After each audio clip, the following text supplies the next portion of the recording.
Hi, I'm Ricky Dillon. This is my persuasive speech on physician-assisted suicide. Today I would like to ask for support from those of you who believe in making physician-assisted suicide legal.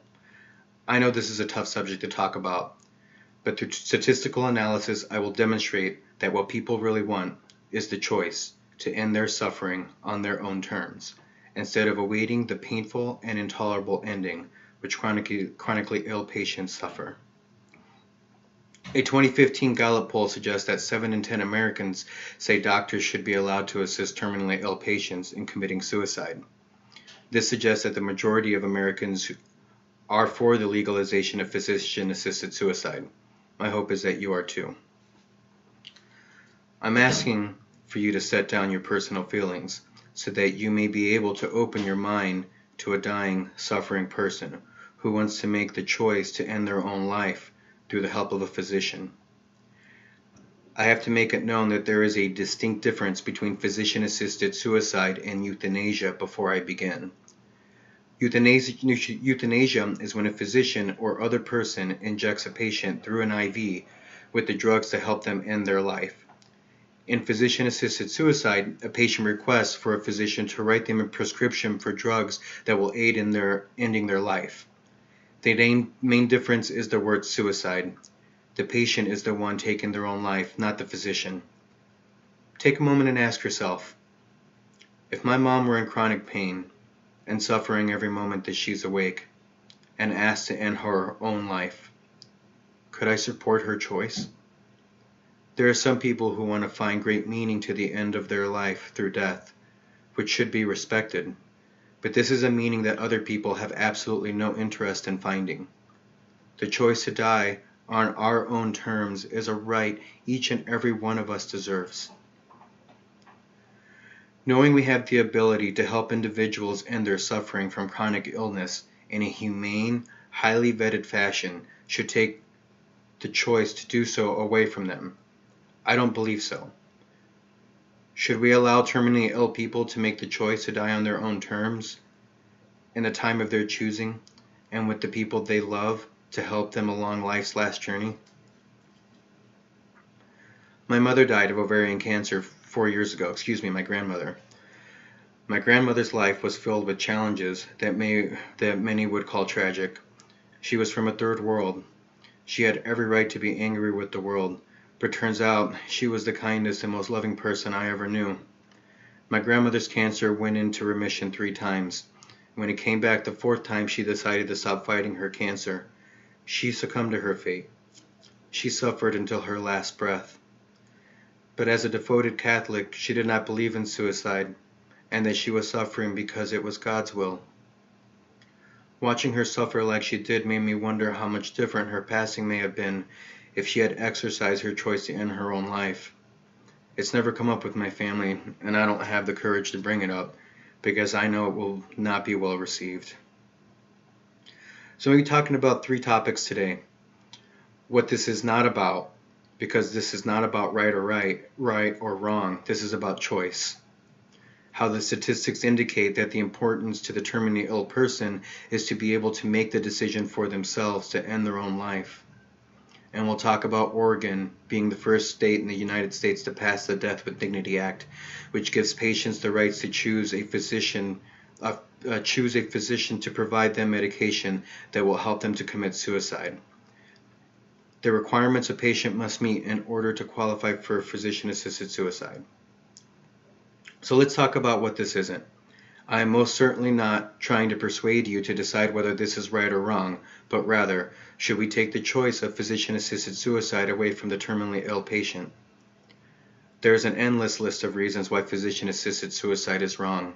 Love, compassion, responsibility to our society, politics, including healthcare, religion, and that big question, where do we draw the line? And each one would have a strong basis for argument against why it's wrong to help another human commit suicide. The fact is, this is a matter of taking away the right to make a choice from an individual who otherwise may end their life in a tragic, lonely way. A terminally ill person who has the choice to end their own life on their own terms has options they wouldn't ordinarily have. These options may include getting to choose the time and place of their passing, having their loved ones at their side, and most importantly, having the dignity to die before their disease takes their humanity from them. According to an article written by Anna Sayburn of ConsumerReport.org, families often experience guilt and regret after a family member commits suicide. A study conducted by ConsumerReport.org shows that 11 of 100 people whose families passed by way of physician-assisted suicide had some form of depression. 2 in 100 still had symptoms of grief. When these statistics are compared to families of patients who died naturally of chronic illness, the statistics are about the same. The main difference is that families feel better prepared to accept the death of their loved ones. This graph is from the Death with Dignity Act of Oregon. Everything in orange are the people who were prescribed the medication. In blue are the people who took the medication and assisted in their own suicide. As you can see, more people are given the medication than take the medication. So this brings me to my next point. Not every patient who is prescribed the medication necessarily takes them. According to the state of Oregon, in 2016, 204 patients received prescriptions for the medication, and as of January 23, 2017, only 133 people had died from ingesting the prescribed meds. That's a difference of 71 people. Since the act was passed in 1997, 1,749 people have had prescriptions written by physicians, and 1,127 patients have died from ingesting the meds. That's a difference of 622 people. That means that over 2/3 or 36% of people who are prescribed the meds never take them. What they do have is control to make the choice to end their own suffering before it becomes too much to bear.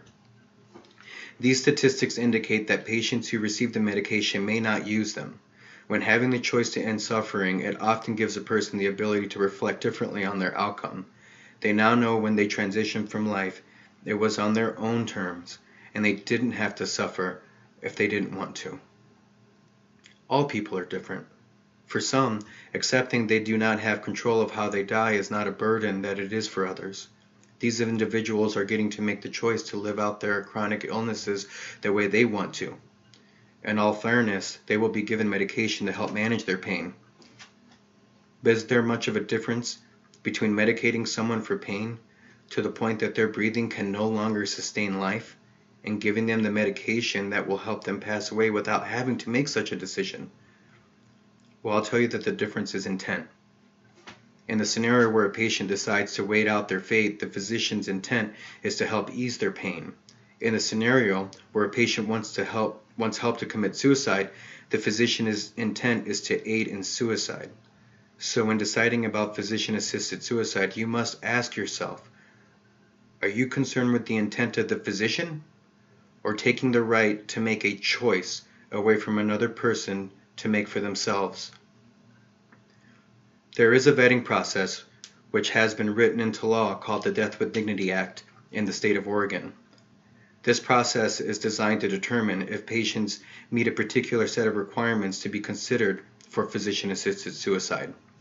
According to the Death with Dignity Act, a patient must demonstrate they are a candidate by proving they're at least 18 years old and a resident of the state of Oregon, be capable, which is defined as being able to make and communicate healthcare decisions with a physician, and be diagnosed with a terminal disease that will lead to their death within 12 months. According to the state of Oregon state legislature, after a patient has been deemed eligible to request the aid of physician-assisted suicide, they must be strongly vetted through the following process: 2 oral requests by 2 physicians separated by 15 days, a written request with 2 witness signatures. Both physicians confirm the diagnosis and prognosis of the terminal illness. The physicians must determine if the patient is capable. If the physician believes the patient's judgment is impaired, they are to be referred for psychological examination. The prescribing physician must inform the patient of alternatives. And finally, the prescribing physician may request next of kin to be notified, but most of the time they have support with them. The vetting process is to ensure that the people who are making the request for assistance to commit suicide are doing it for the right reasons and not taking advantage of the system. As I just explained, the regulations are very narrow. There is not a lot of wiggle room here. 5 out of 6 people who make the request for physician-assisted suicide are turned away. If they get through the request stage and do not qualify because of physicians' recommendations, then this presents an entirely different set of problems for the patient.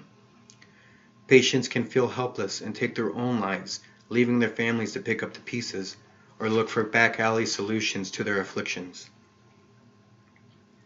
In conclusion, I'd like to ask you to think of a person in your life that you love and care for. Think of them at their best and then at their worst.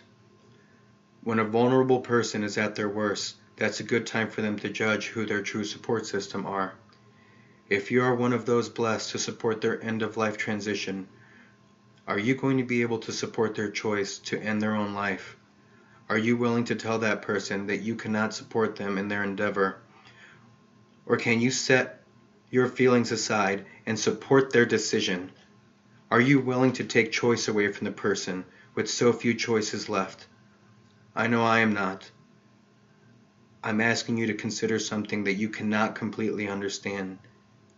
Only those who are dying in front of us know and understand the choices they have left. Thank you for listening, and remember that humans will always appreciate 2 things: compassion and respect.